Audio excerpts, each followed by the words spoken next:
ਗੱਲ ਸੁਣ ਲਲਾਰੀਆ ਵੇ ਆ ਲੋਕ ਮੇਰੇ ਤੇ ਹੱਸਦੇ ਪੈਸੇ ਜ਼ਿਆਦੇ ਦੇ ਦੂੰਗੀ ਮੈਚਿੰਗ ਕਰ ਦੇਂਗਾ ਤਾਂ ਦੱਸ ਦੇ ਸੁਣ ਲਾ ਵੀ ਰਿੱਟੂ ਸਿਮ ਚਾਹੀਦੀ ਆਲਾ ਫੋਟੋ ਵੇ ਫਰਾਰੀ ਲਾਲ ਦੀ ਚੁੰਨੀ ਮੇਰੀ ਰੰਗ ਦੇ ਲਲਾਰੀਆ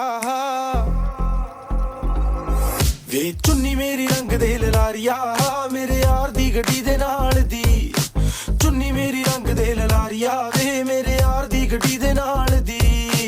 ਉਹ ਤਾਂ ਪੰਗੇ ਲੱਗਦੇ ਆ ਉਹਨੂੰ ਚੰਗੇ ਲੱਗਦੇ ਆ ਤਾਂ ਹੀ ਸੋਚਾਂ ਕੁੰਡਲਾਂ ਪਵਾ ਲਵਾਂ ਸੋਚਾਂ ਸ਼ਰੇਆਮ ਹੋ ਜਾ ਸੋਚਦੀਆਂ ਨਾ